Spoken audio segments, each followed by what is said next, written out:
Down the Barrel starts now.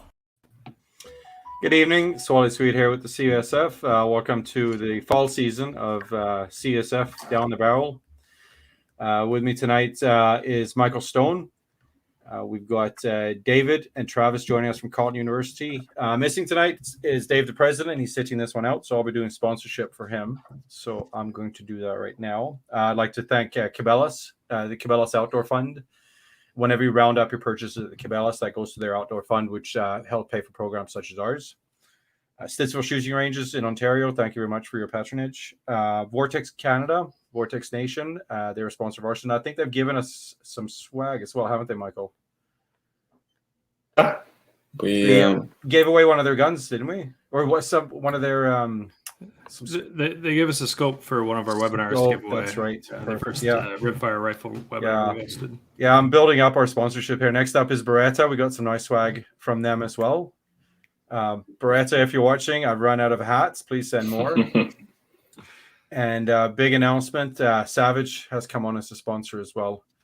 I believe that's America Savage. Savage Canada. Yeah. Is it Savage Canada? I was messaging Dave. He wasn't quite sure. Savage Canada, thank you very much. See what I just said about sending swag or guns. And then, thank you very much to all of our sponsors for keeping us alive and well. All right, so episode 1 here, fall season. We're just going to do a CSF only episode today. Michael, did you have anything new in firearms? Should we blow by that? No, nothing today.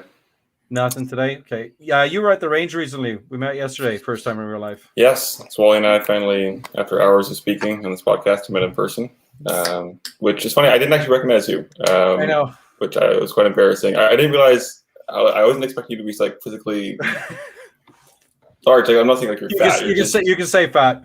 No, I mean, you're just a very strong person, just big, which I wasn't. I like the term muscular. It's a combination between fat and muscular. Yeah, but yeah, I saw you shot one round, which I think you borrowed a gun from someone. Yeah, Jason from BCT. Yeah, you shot his 590. Sure. Yeah, that's what like the he had big heavy pump action Mossberg. Yeah.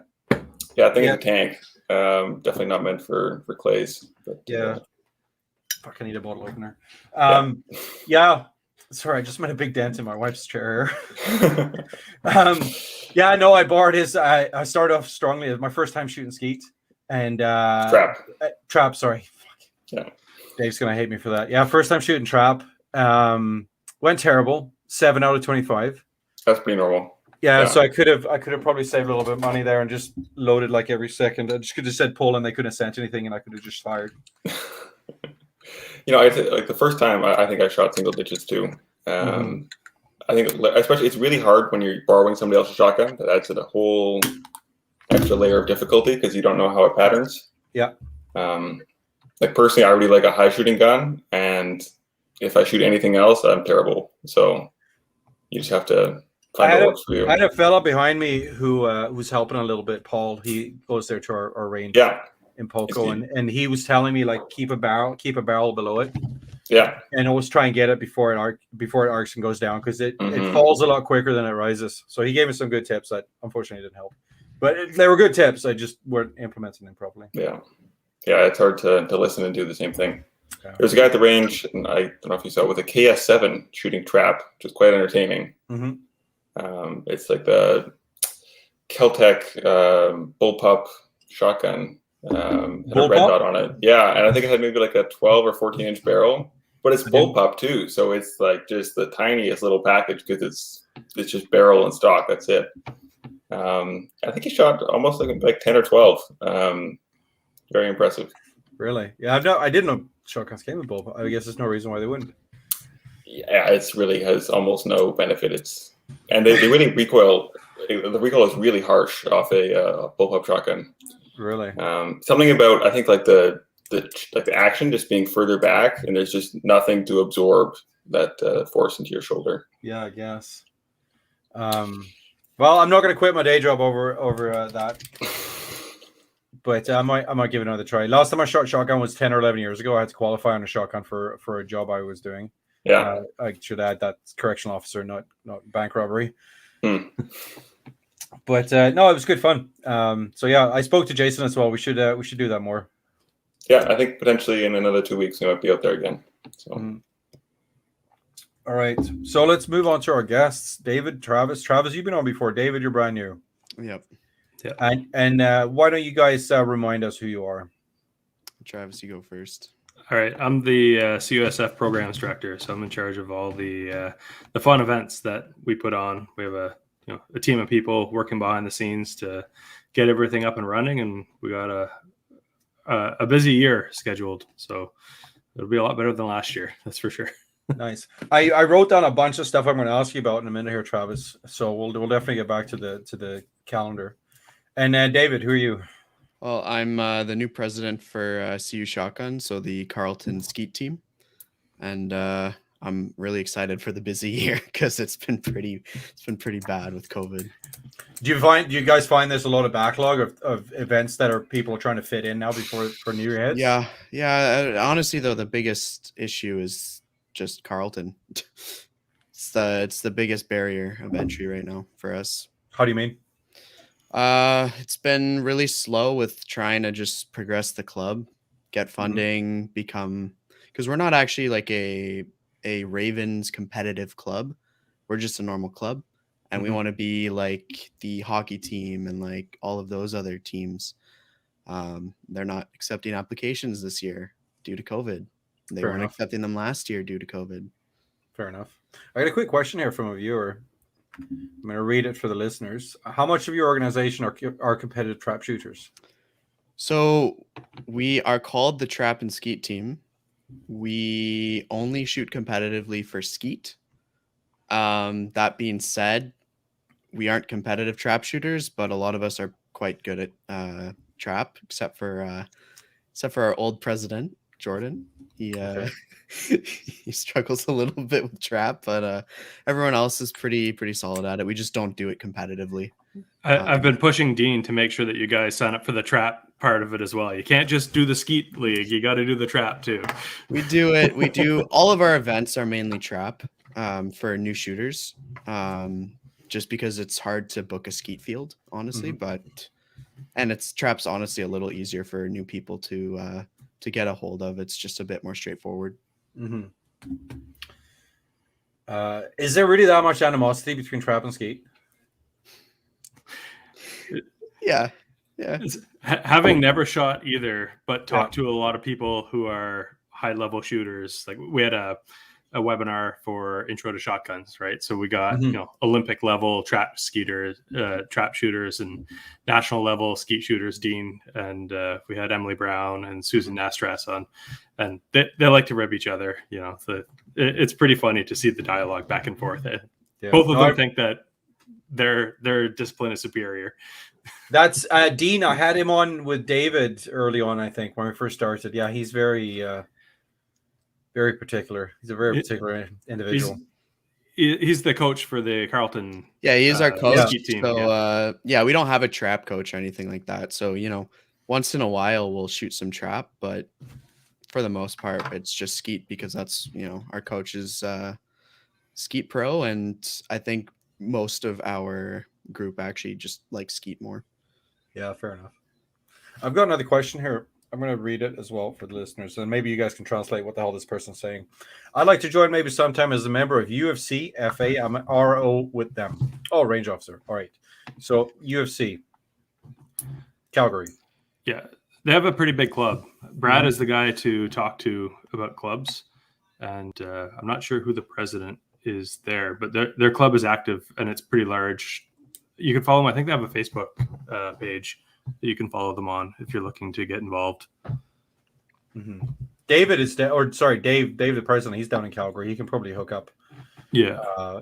With some people down there. I'd be surprised if you didn't know anybody on site. Yeah. Cool. Is there? I should ask you actually while we're still on trap versus skeet. Do you guys find you use different shotguns for different things? Theoretically, you should. but most we people are university students, so we've got a limited budget. Usually one shotgun. We have one guy who's actually using the KS7 for skeet. Yeah, that's ridiculous. I gave him my Beretta to shoot because I couldn't watch. It was hard to watch that. But yeah, typically you do have a longer barreled shotgun for trap. Mm-hmm. Yeah. We go through all that stuff in the webinar. It's on YouTube. So there's the Shotgun 101. We did that to be kind of an instructional video because we're going to be rolling out a Shotgun 101 clinic. So it's, okay, you want to be part of the Firearms Club, but you've never handled a shotgun before. Well, come to our clinic. By the end of the day, you'll be busting clays, hopefully. And we kind of went through, again, with Susan and Emily and Dean, all the different types of shotguns and what's appropriate for trap, what's appropriate for skeet. You know, like David said, you just grab whatever gun you have to get going. An over-under is obviously better for skeet if you can go that way. If not, you have your Mossberg 500 or a lot of semis. Semis. That's what I recommend if you're if you're on a budget and you can't get a nicer over-under. A semi is probably the best. I wouldn't want to shoot skeet with a pump. No, that'd be tough. But lots of people start with the Maverick 88 too, right? People do it. That's probably one of the most popular entry-level skeet shotguns you can get for a pump, right? So, yep. Another question here from Rico. How many members do you have at the Carlton Club? So we've got roughly 20 actual members, 10 of which are licensed and are shooting with us. The other 10 we've just got through COVID. We've been reaching out, and so they're doing their PALs right now. But we've got about 20 members, and then hopefully by winter, we'll have 20 active members. Mm-hmm. All right. And Facebook user is back here. Would like to join the podcast as a member of the University Calgary Firearms Team Association to talk about our club. Facebook user, you're coming up as just Facebook user. Message myself or Michael on Facebook. Swally Swede for me, Michael Stone for him. And we'll talk, and we can set up an episode. All right. Who wants to start, Travis or Dave? Travis, sure.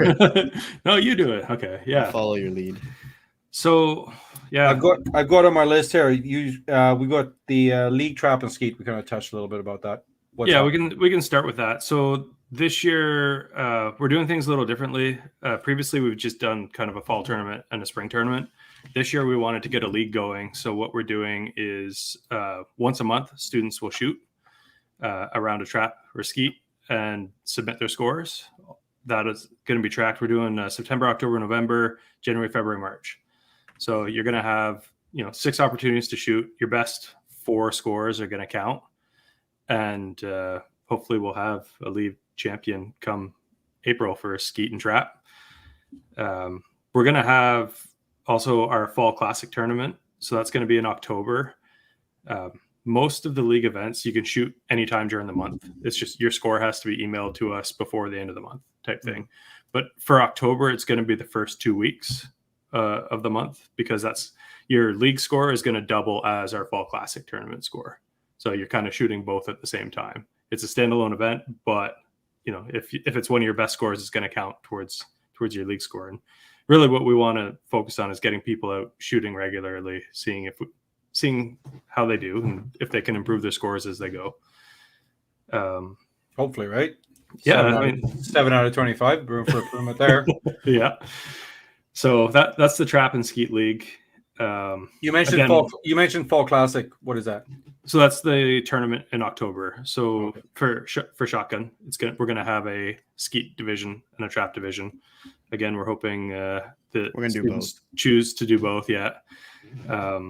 So I think previously we had about 25 people participate in our tournaments. We're hoping to get at least that. I think we should be able to double that this year.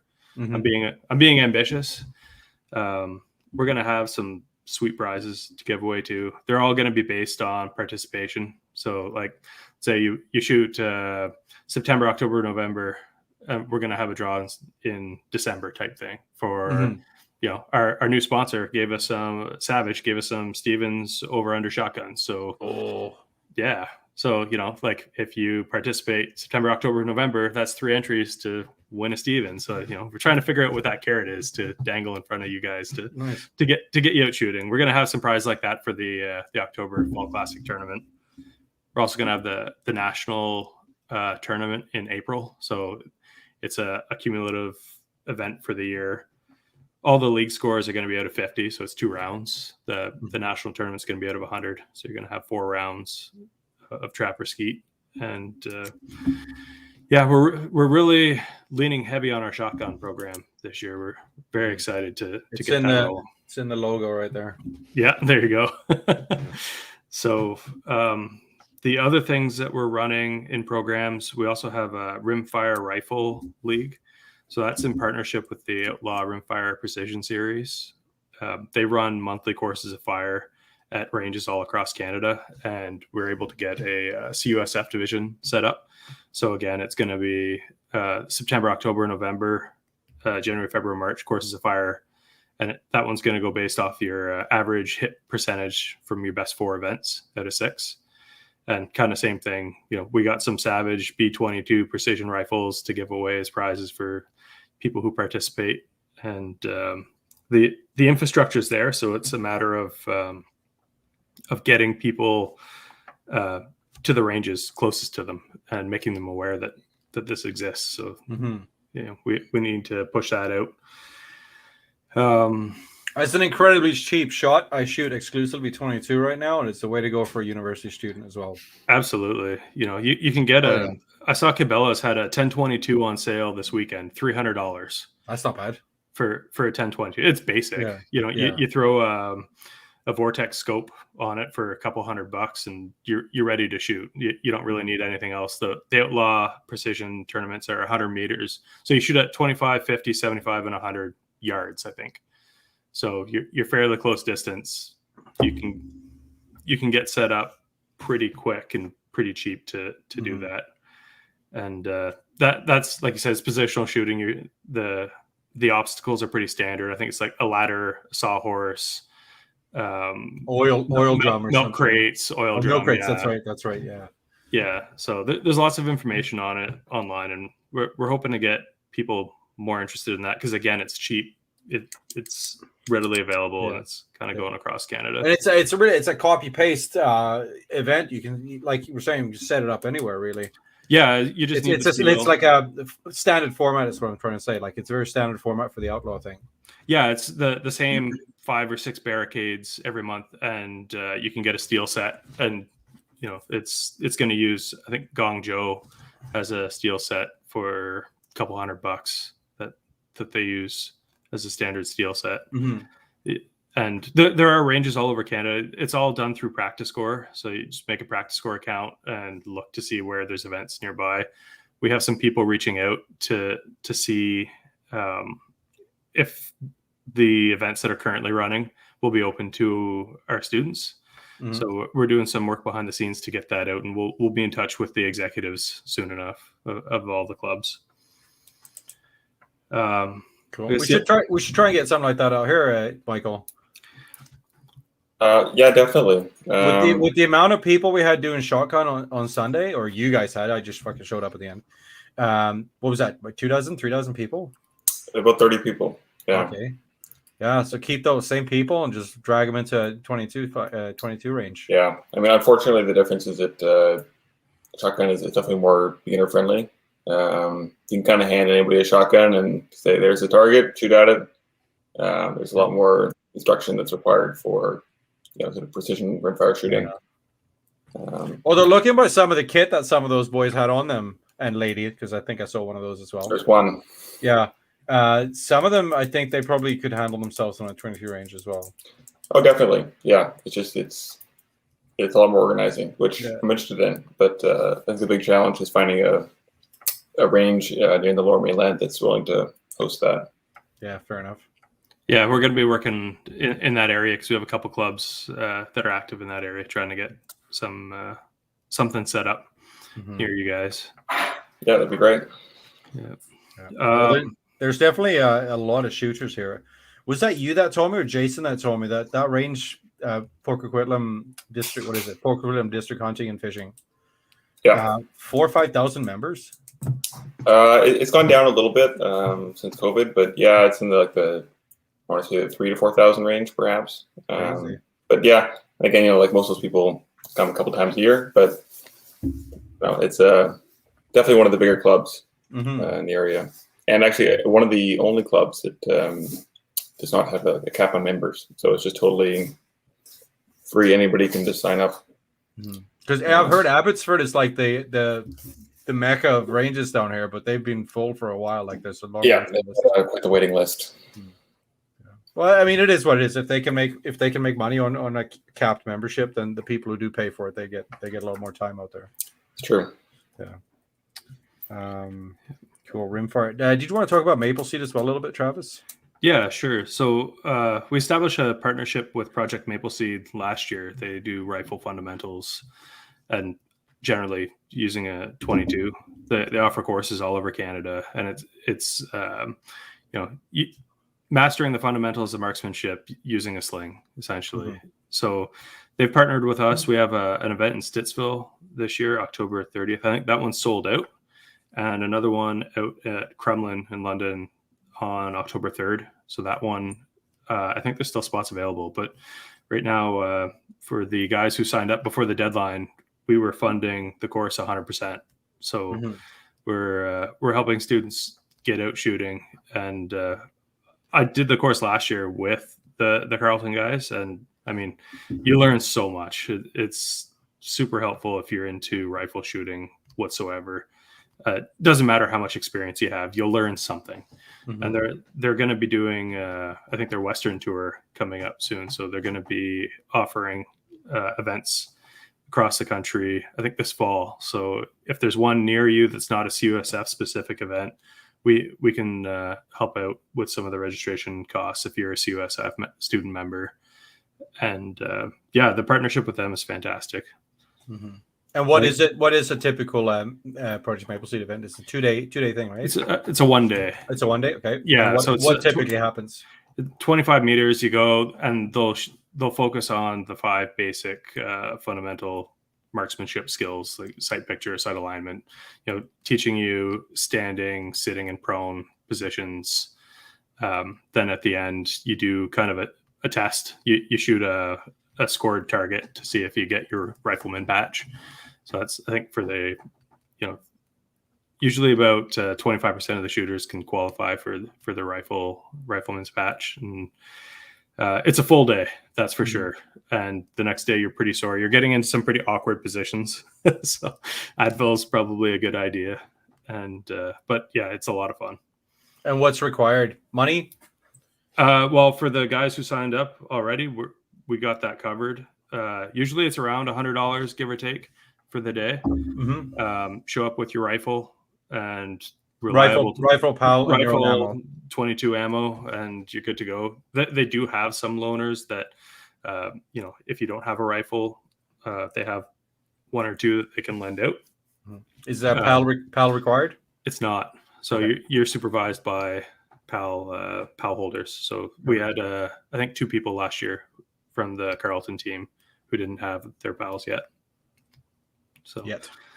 Yeah. Cool. Yeah. I highly suggest it. I learned a ton. I'd love to try one. I've been hearing more and more about them. I had what's her Kelly Lennon here from Slamfire Radio. She's been on the show a couple of times, so she's pretty tight with the Maple Seed people, right?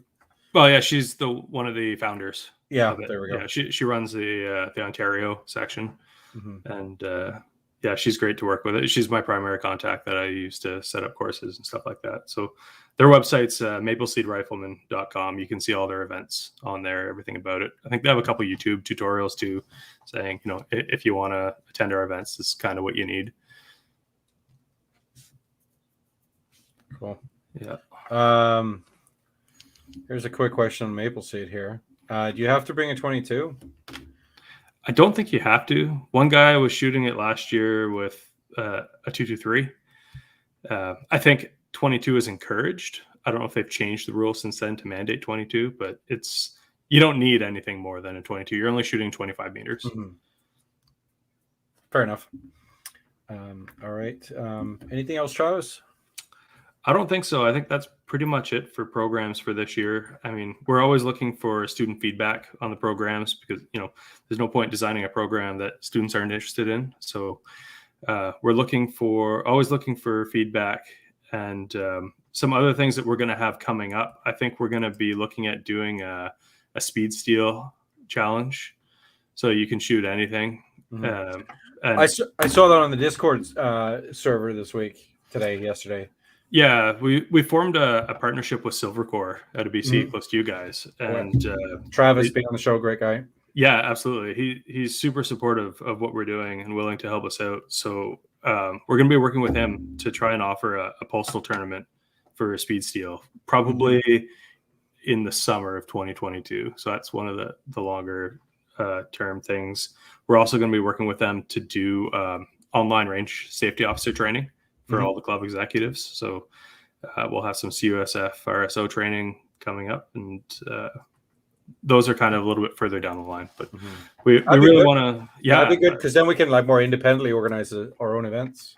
Absolutely. And I mean, it's good practice, right? So, but yeah, I really want to push the shotgun leagues and the rimfire rifle leagues. That's kind of our goal for this year, is to get those up and running. Awesome. Oh, Travis, if you catch this, I've given out all my hats. I need more hats. I gave out the last one actually on the weekend here. It was a fella that was shooting with Michael's group there. For Silvercore hats, you mean? Yeah, Silvercore hats. Yeah. Beretta, send hats. Savage, send guns. Vortex, we need scopes. I need to get into PRS and I can't afford a scope on my own, so please give. And yeah, Travis, I had a bunch of Silvercore swag show up on my doorstep here a couple of months ago, so I started giving that out.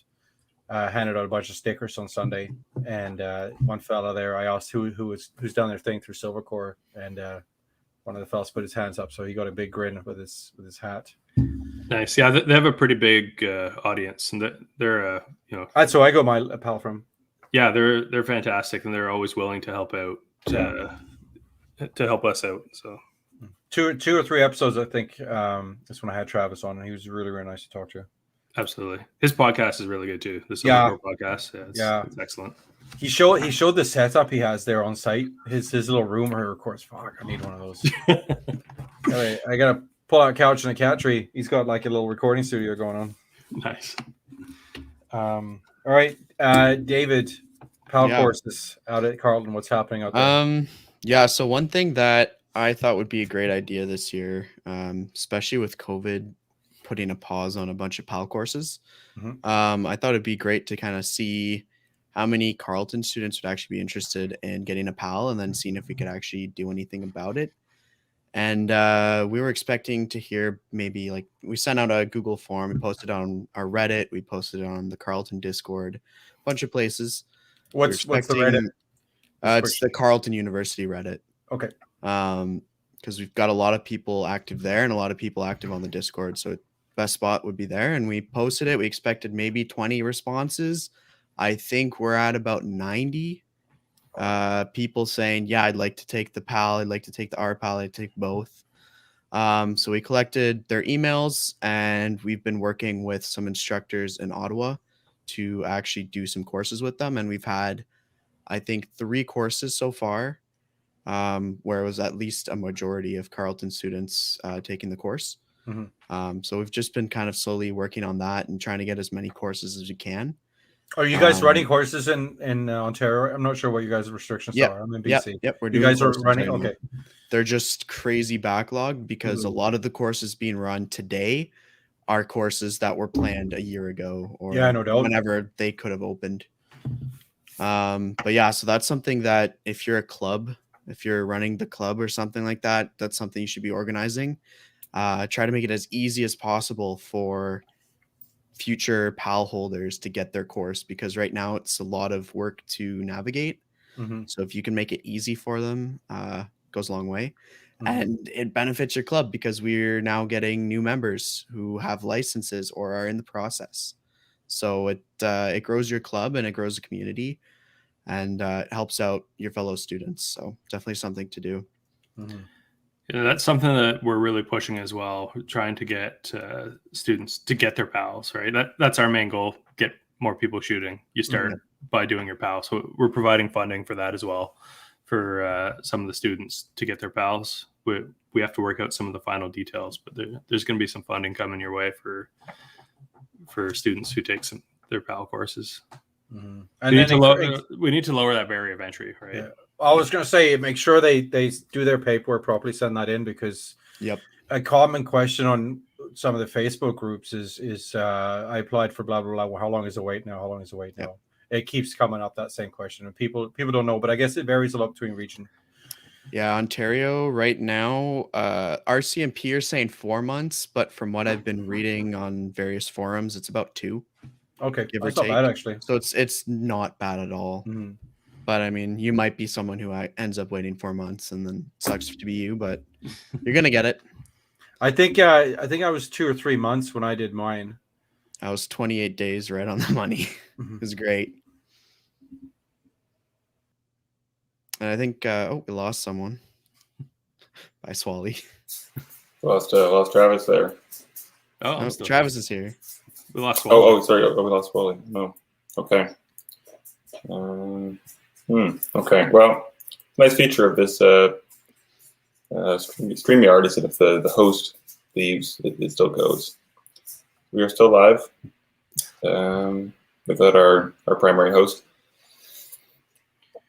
We'll give him a minute to see if he can get back on here. There he is. Sorry. Hello. That was weird. Yeah, I heard a little bit and then it just went quiet. Sorry, shoddy internet maybe. Last I heard, we're talking about PAL courses. 4 months is down to 2 months. Give or take, yeah. Okay. Yeah, no, people put in their paperwork, be patient. Yes. I don't know. I mean, I'd lived in Canada for quite a while, but I am an immigrant. But I don't think that mattered too much on my background check. They are a little bit longer now since C71.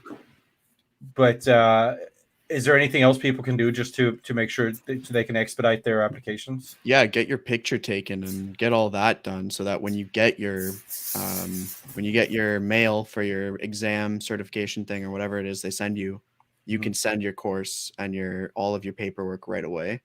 Because I know some people just kind of leave it to the last minute, and then that can add, a couple of days just to get your picture. Yeah. Yeah. Whenever I did sign up for a mine, PAL course. like you said, you do the course, you do your test, but they don't give you that test. They mail it to the CFO, who then stamps it and then mails it back to you. So once you get that, then you can send off your application. So while you're waiting, like you said, David, you can fill out the application, you can get your picture taken. The other thing I suggest to people is that whenever they do send in their application, they do it by like registered mail or something with a tracking number, so you can see when the RCMP has received it, because you don't want that to get lost in the mail. And I seem to remember there's a special format, not just the regular passport format for photo. Yeah, they have their own thing. Yeah. It's clearly stated, but you just have to make sure you're following it so there's no hiccups. Passport photo will usually work though. Oh, okay, because I went to London Drugs. I went to London Drugs and I just told them it was for a PAL, and they kind of knew what they were doing. Yeah, you can do your own as well. Okay. I've heard of people taking selfies. Like it's okay. I would do it right, but I heard about the long wait time, so I'm going to textbook the shit out of this. Definitely. Another couple things you can do is it's a minimum 28-day wait time. So keep that in mind. And then also you can just continually check your credit card. When you get the credit card charge, that means that they've opened it. So that's progress. And then after you see the credit card charge, call them every 1 or 2 weeks, just to say hey, what's going on? Because a couple of the people that I know that were in the process of that, one of them, I told him just call, see what's going on. And he called, and I guess there was some issue with the paperwork. And since he had called, they were able to fix it right away. And he got his PAL shipped out the week after that. Nice. And, if you don't call, they might call you in a month or 2. They'll just put your paperwork aside and work on someone else's. So, yeah. Every time I call the CFO for either PAL related stuff or restricted transfers or something, for some reason, about 4 days later, it's approved. Like I'll wait a couple weeks after the transfer call, and then like, yeah, it'll be another couple weeks, and then it comes through. Yeah. What is the latest now with moving restrictions? Because I shoot just unrestricted. There's no major changes beside the fact that you now have to get an ATT when bringing a restricted to a gunsmith. Besides that, everything is the border. Or to the border. Okay. But you can go to your normal range. Go to your range normally. Embedded in your day-to-day intention. Okay. And hopefully, with a handgun at least, hopefully you can just take the barrel off and get that brought, so you don't actually have to bring the registered part. Because that is a pain. Because if you're going on the weekend, CFO's not open. You can't call them. Fair enough. Yeah. All right. Cool. As far as I know, sport's still growing. Despite COVID, I know a lot of people have been busy buying. I've seen a lot of activity online, and there's a lot of these organizations like ours, like Maple Seed, like what was the other one we talked about? ORPS. Yeah, really growing in the last couple of years. Like physically, not a lot of events happening, but a lot of things happening in the background. So when we are open, everything's ready to go. Yeah, I just hosted a CRPS event in August, and there was like 40 people that came to it. And I mean, some people drove from like 12 hours away to get to it. So people are really wanting to get out shooting. Yeah. Was that one of the outlaw ones? No, it was the Canadian Rimfire Precision Series. So you're shooting out to 300 meters. Okay, but the outlaw started with what's his name? Rick. It started with him, right? Yeah, and he does the CRPS as well. So. Yeah. Does he still have a podcast? They used to be on Wednesdays. Yep, they're still going. Rimfire Nation. Rimfire Nation. Check him out Wednesday at whatever o'clock. I think it's 9. Yeah. Okay. No, he's been on the show as well. He was quite a nice guy. It's a lot. He started that, and it's really exploded. It's taken off. Yeah, and I mean, looking at the amount of money some people spend on their Rimfire rifles, it's pretty crazy. Yeah. I think Kelly's rifle, Kelly again from Slamfire Radio, I think her rifle's worth about the same as my car. Yeah. Like her 22. Yeah, I put some money in mine. I'll be honest. Shooting 22 is supposed to be a cheap rifle. Yeah. It's all for fun. But it looks nice. Yeah. All right. Anything else, gentlemen? We're coming up in 40 minutes here. For events, what do you guys do at Carlton? Like, do they students need pals? Do they need to get be members? How do they get involved? For events this year, you're gonna have to be a CUSF member. It's $15. And then we are gonna be requiring pals for our events, at least the ones that are just organized by our club, because it's a little bit of a liability issue, not only with the CUSF but also with Carlton. You're talking about Carlton shotgun, right? Well, with Carlton, the university. Well, yeah. And yeah, with events this year, I still don't know what's happening. Carlton, CUSA, I don't know. They're not being the most open with us right now, and they're not really answering emails. So, CUSA is a really regional thing, I think. You're the only the second person I've heard say CUSA. No, CUSA is the student associate, Carleton University Student Association. Okay, not CUSF. Okay, no. Because that's when I had the ladies on, they kept saying CUSF all the time as well. I'm like, what's CUSF? And then like this, I'm like, oh, CUSF. Okay, that's us. For events for us, just follow our social media, and then we're working on it. We're trying to talk to ranges, but again, we don't have any dates set. Not only because we don't have one organized yet, but because we don't even know if we're allowed to run them yet. So we'll get back. We don't know. Well, fair enough. I saw Carlton Firearms Association. That's a separate club. They're trying to run one right now. They're running one September 25th, I think, right? Or they're trying to. It seems like, again, with what I've read and seen, it seems like clubs are running events, or at least they're running practices, and they're starting back events. But CUSA has not formally said we can run one. So it's easier to ask for forgiveness than it is for permission at this point. Probably, yeah. You know, the CFA is doing everything right, so I don't. Yeah, it'll be a great event. I'm going to be there. I'm looking forward to it. Bunch of guns and bunch of new shooters.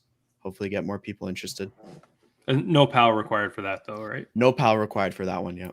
And oh, sorry, I misspoke. With our events too, it's also no PAL. I was thinking our practices, but with our events, that's for unlicensed shooters, and it's really just to introduce you guys to shooting sports with shotguns. So depending on the range we actually do the course at or do the event at, it could be skeet, could be trap, could be 5-stand. We don't know. All depends. Somebody listening and wanting to get into this and wanting to do a little bit of shopping ahead of time, what would be some entry-level recommendations for rifles? For 22s? No, for the shotguns. For shotguns. Depending on your budget. I mean, I recommended to one of my my teammates, I recommended a Beretta A300 or of that variety. That's about $600 to $800, and it's going to last you a lifetime. It's a semi.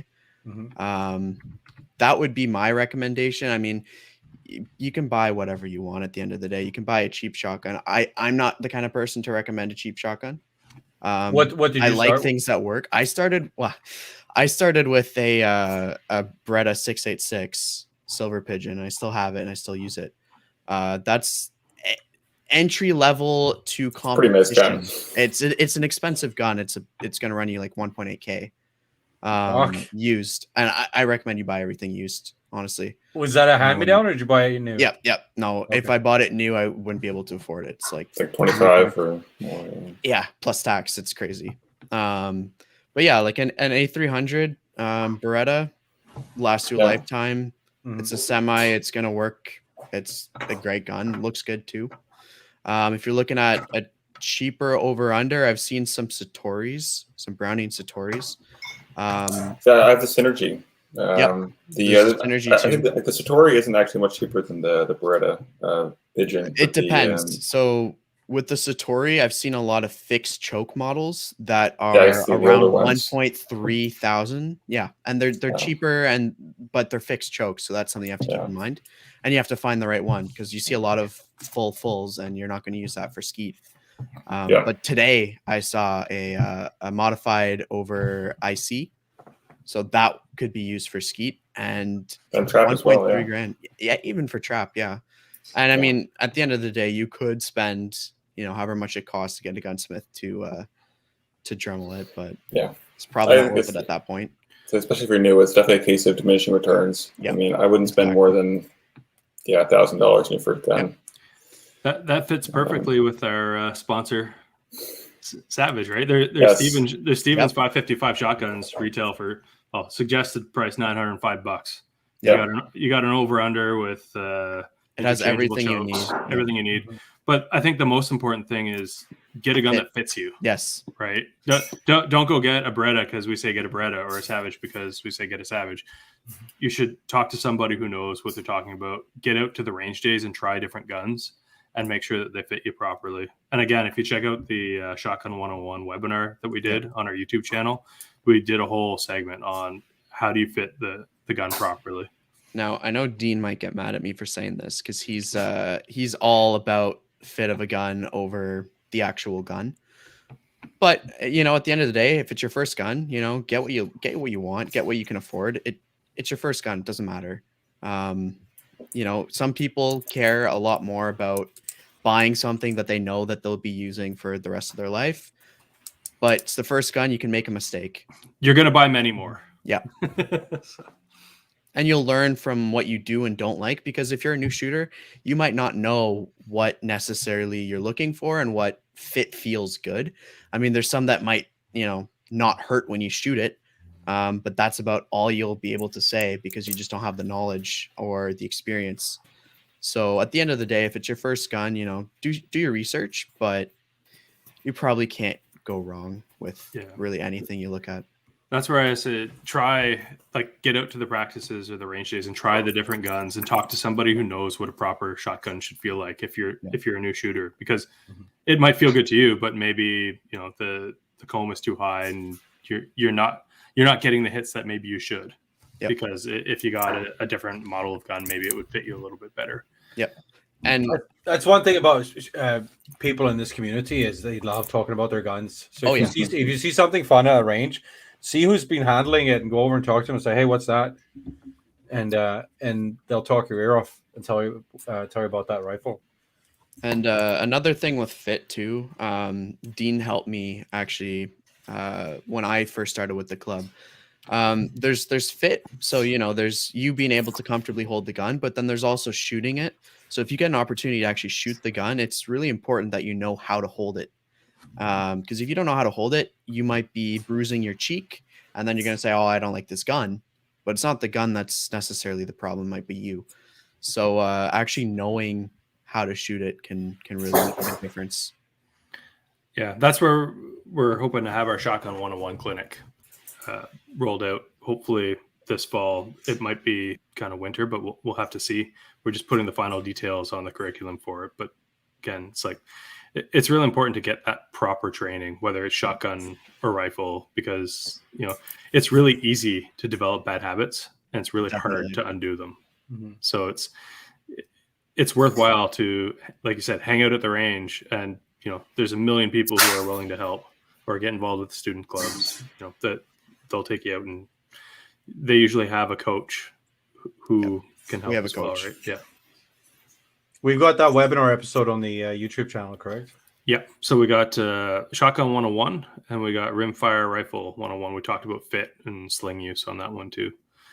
So it's the same thing with rifles, right? Like you want one that will fit you properly, but you can do a lot more to make your rifle fit. Like I've got a CZ 457, but the stock was too low for me. So I just got a piece of Kydex and made my own cheek riser on it. You don't exactly want to do that to a nice wooden shotgun, but a plastic synthetic stock. I've seen people with duct tape and styrofoam. You know what? It's your gun. Do what you want with it. Yeah. Well, the Project Maple Seed Special is the med wrap or the vet wrap with that pipe foam over top. You just put that over it and you just wrap the stock. It's a temporary fix, but it gets you the right fit. Do you guys have any more webinar episodes planned? Yeah, I'm hoping to do coming up this fall a pistol 101 webinar, and the other one that I'd like to do, it's probably going to be with Travis from Silvercore, is so you got your PAL, now what? Right? You know how to safely handle a gun, but do you know how to shoot a gun? Because you don't get taught that in your PAL course, right? You get taught, keep your trigger finger off the trigger and don't point the gun at anybody. That's pretty much PAL if you could summarize it in one sentence. But, nobody tells you focus on the front side of a pistol, or this is the grip pressure you should apply, or, this is what you should look for when you're buying your first gun. So we're hoping to do beyond the PAL as a resource for students. That'd be a good name for an episode. There you go. Or for a webinar. That's what Dave and I decided when we first started doing this podcast. Is we started out with, like, we had his buddy in Alberta, who I forget his name, episode Delano. We had Delano on, talked our ear off about hunting, and he's an instructor as well. So this is how you get your PAL. This is what you need to do. And we touched on some of the things we spoke about today. And then we had Melanie on. She owns a gun shop in Saskatchewan. Yeah. Very, very nice lady. She was so nice to talk to. She loves this sport so much.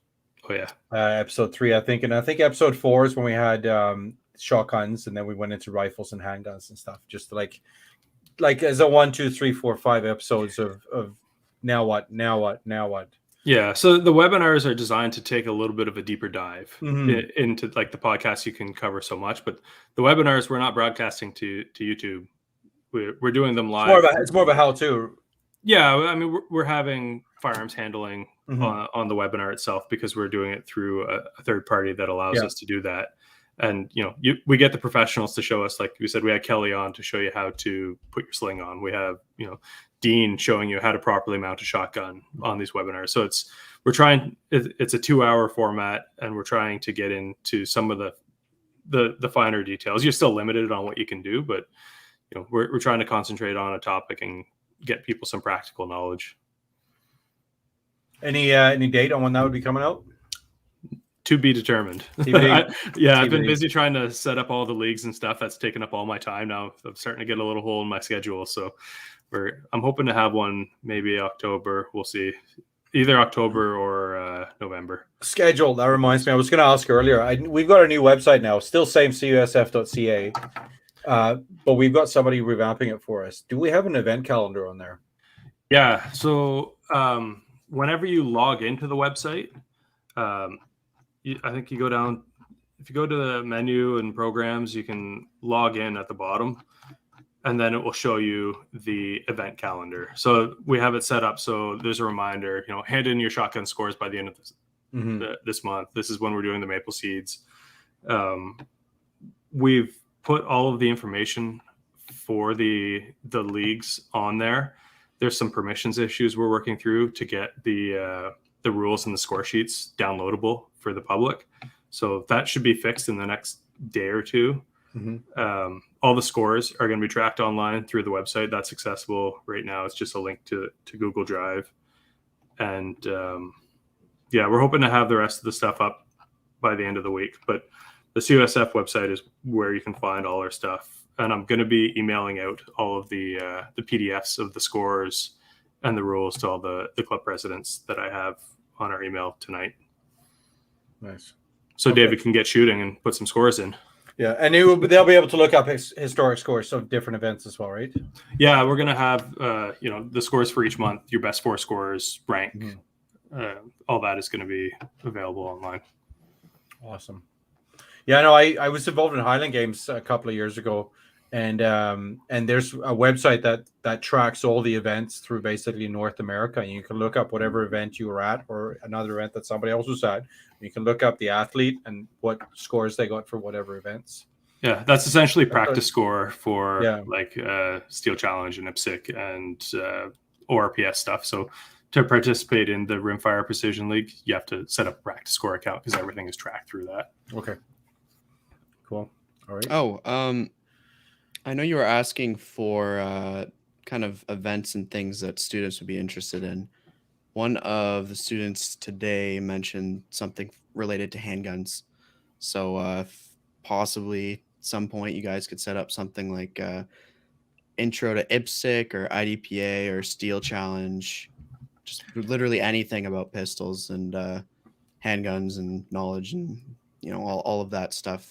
I think that that'll probably be our Pistol 101 webinar, and I'd like to do that coming up. I know we had I forget his name. We had him on the our annual general meeting when we had the conference. He was an excellent speaker. I'd like to get him back on. I forget his name. He did a talk all about pistols at our annual general meeting there. So yeah, I don't remember who he was, but yeah, I liked his presentation. Yeah. David, I'll send you the link to the pistol episode we did here. Sounds good. We had some people on you. If you want to pass that on to that student. Yeah, I'll forward it on. All right. That's all I've got in my notebook. Anything else anybody else want to do? We don't have any giveaways or anything happening right now, right? Not at the moment that I know of. Okay. I mean, the best way to get in on giveaways is to participate in the leagues. Yeah. Yeah. So what is the next CUSF thing coming up that we should remind everybody to keep an eye out for? Just take a look at the website in a couple of days to register for the league. You have to fill out a registration form for whatever you want to participate in. Take a look at the rules and essentially just get out shooting, get people getting their pals. That's really what we want to focus on. Yeah. So taken across the bottom of the screen here, I've got the website, CUSF.ca.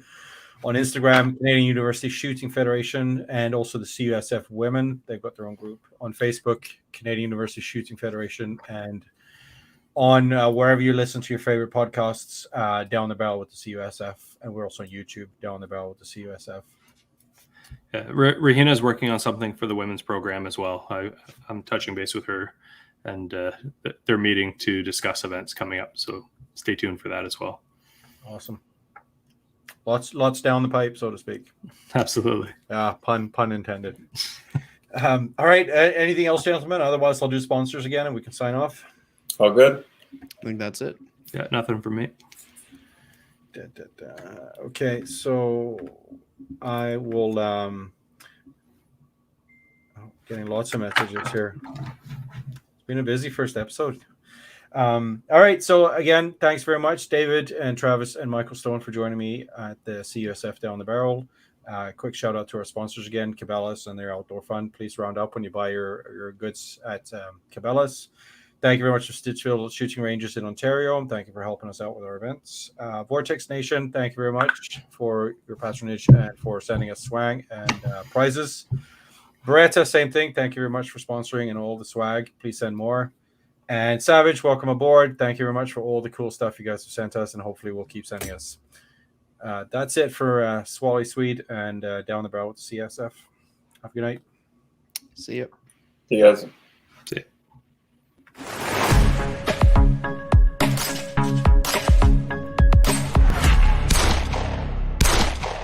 Thank you again for tuning in. We meet again on the next podcast.